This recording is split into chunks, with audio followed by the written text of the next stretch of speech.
Okay, ramai yang kata nak resipi sup ni, Okey, jom hari ni kita share resipi sup kita dari tahun 88 insya-Allah nah. Resipi dari tahun 88 kita tak pakai rempah sebarang rempah, kita buat homemade nya insya-Allah. Kalau nak resipi, jom. Assalamualaikum. Hari ni kita nak share resipi sup homemade nya. Lebih kurang 10 jenis rempah yang kita pakai. Kita buat sup homemade ni dari tahun 88. Ni kita buat homemade ni, bukan kita pakai rempah apa ready made tu yang banyak apa tepung dan sebagainya. Ni kita bagi pure kat puan lah. Kita nak share, kita share insya-Allah nah. Ni mula sekali kau tengok kat sini ada 10 jenis rempah. Mula sekali kita masukkan lada hitam sebanyak 50 gram. Lada hitam lah. Bismillah. Okey, ni orang panggil apa? Sangai. Kemudian kita masukkan lada putih 50 gram. Bismillah. Kemudian kita masukkan buah pelaga. Buah pelaga ni dan 50 biji lah. Bismillah. Kemudian kita ni bunga lawang kita bubuh 50 gram. Bunga cengkeh 50 gram. Jintan putih 100 gram. Jintan manis 100 gram. Bismillah. Kemudian kita bubuh kayu manis dan 7 batang kayu manis. Okey, ni yang kita buat ni untuk 1 kilo rempah. Nah, kita sangai ada untuk 1 kilo rempah. Dan rempah paling banyak sekali, kalau rempah ni bubuh lagi banyak lagi sedap lah. So kita bubuh ni 350 gram.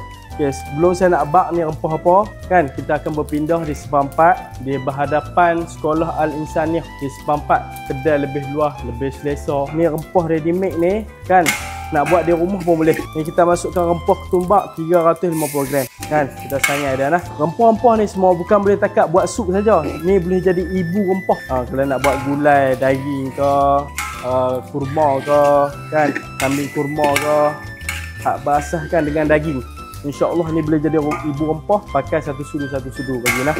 Kalau di rumah nak buat sikit-sikit pun boleh, simpan dia. Blender simpan, dia boleh tahan insya-Allah. Tapi kena bagi sangai, bagi kering tu okey lah. Dah sangai lebih kurang dalam 10 minit, 15 minit kita boleh angkat dah insya-Allah. Okey, selepas kita sangai ni, kita akan blender. Kita akan buat sup di bawah pula insya-Allah. Tu naik pun bau dia. Okey, buah kerah ni kita blender juga, tapi kita tak sangai dah. Kita blender, kita buat dalam sup kita nah. Okey, bismillahirrahmanirrahim. Ni kita nak buat sup lah. Semua rempah kita dah tomeh. Okey, ni kita ambil buih-buih ni dulu. Kalau buat sup di rumah pun, buat sup ayam ke, sup daging ke, pastikan buih-buih ni ambil. So, apa sup kita tak berbau. Kita bagi clear, bagi bersih betul.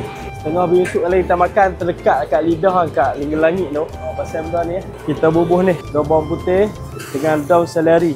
Boleh pergi cari kat market insya-Allah nah.